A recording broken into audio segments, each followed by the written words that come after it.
It's just after midnight at a packed movie theatre in Aurora, Colorado. The long-awaited Dark Knight Rises premiere has everyone buzzing. Families, couples, comic fans, all gathered for a night of fun.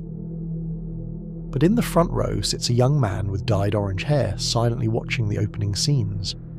20 minutes in, he stands up, exits through the emergency door and disappears into the night. Moments later, he returns, dressed head to toe in tactical armour, gas mask on, weapons in hand.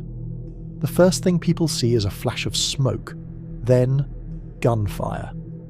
Within seconds, a joyful night becomes a scene of chaos and terror.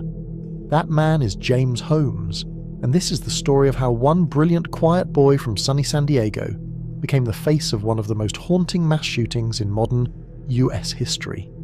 James Egan Holmes was born on December the 13th, 1987, into what looked like the perfect life in San Diego, California, a city of beaches, sunshine, and endless opportunity. His father, Robert, was a mathematician and scientist with degrees from Stanford and Berkeley. His mother, Arlene, was a registered nurse. Growing up in the Oak Hills community, James had every advantage: a stable home, good schools, and parents who deeply valued education. From a young age, his intelligence stood out. He built websites before he turned 12, tinkered with electronics, and amazed teachers with how quickly he understood complex topics. He was shy, sure, but not withdrawn. Teachers described him as sweet, quiet, but incredibly smart. He had friends, a loving sister, and seemed set for a bright future. But by the time puberty hit, something inside James began to crack.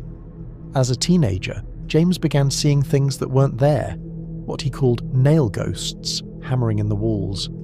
He told his parents about flashes of fire, explosions, and burning buildings. For a boy his age, it was terrifying. His parents tried to help, but both came from scientific medical backgrounds. They focused on practical steps, not feelings. Therapy wasn't something they really talked about. When the family moved to Rancho Peñasquitos, James lost what little social comfort he had. The local kids didn't welcome him, and he retreated into his room, finding escape in video games, especially Warcraft 3. His mother even went door to door asking neighbours if their kids would hang out with him, but nobody really connected with James. By high school, his isolation was complete. He was bright and athletic, tall, lean, and even ran cross-country, but emotionally he was detached. His coach once said that James couldn't even stand close enough for team photos. He graduated with honours in 2006 and seemed ready for college life. But whatever darkness had started in him never really went away. Studied neuroscience. He was brilliant, but socially he was almost invisible.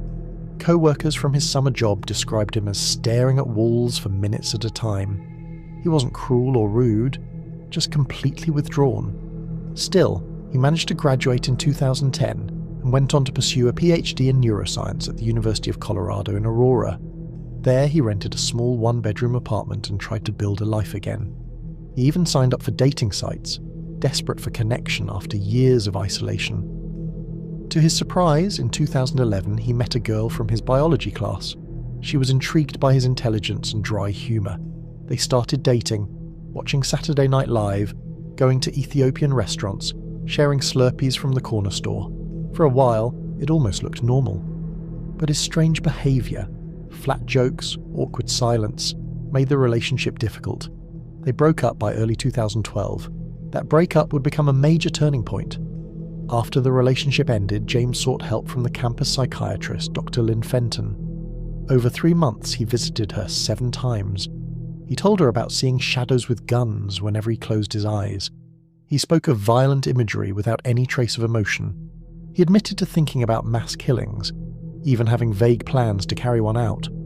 Dr. Fenton was alarmed, but legally her hands were tied. Since James never mentioned specific victims or a set plan, she couldn't break confidentiality or call police.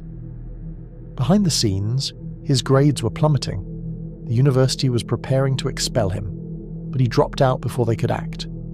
Alone, unemployed, and mentally unraveling, James stopped taking his medication and spent his days locked in his apartment. And that's when his mind shifted from fantasy to planning. By late May 2012, James Holmes began preparing for something terrible.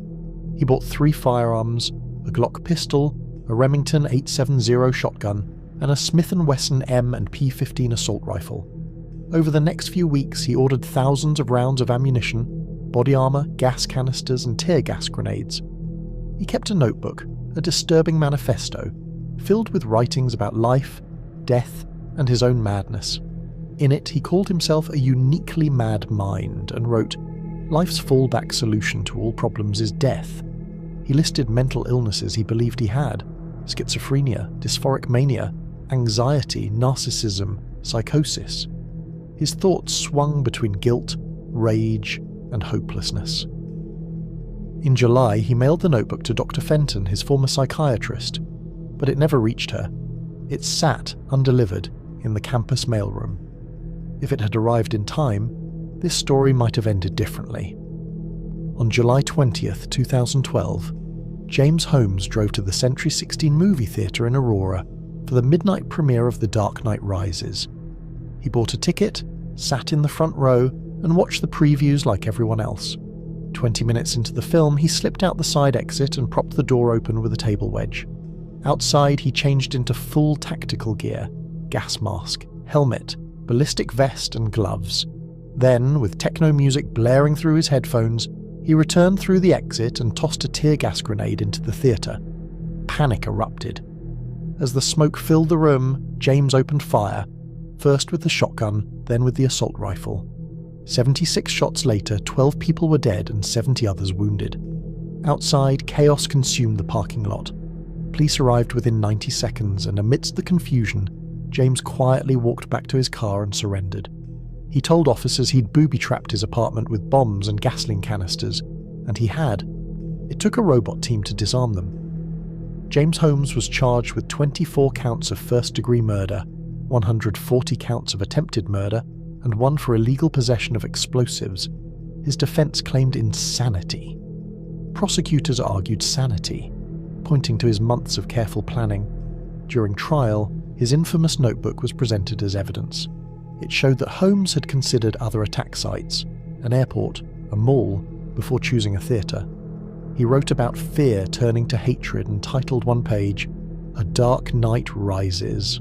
In August 2015, after a long and emotional trial, the jury found James Holmes guilty on all charges. He was sentenced to 12 consecutive life sentences, plus over 3,300 years in prison, without parole. He's now serving that sentence at USP Allenwood in Pennsylvania.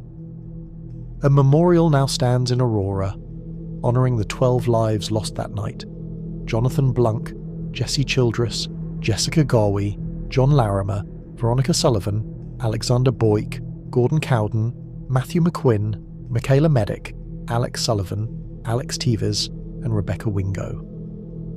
The Aurora shooting reignited debates about gun control and mental health laws, and it still echoes today.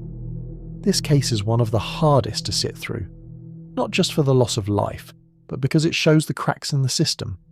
Dr. Fenton saw the danger, but legally, she couldn't act. It's a tragic reminder that sometimes we recognize the monster before it acts, but by the time the system catches up, it's already too late.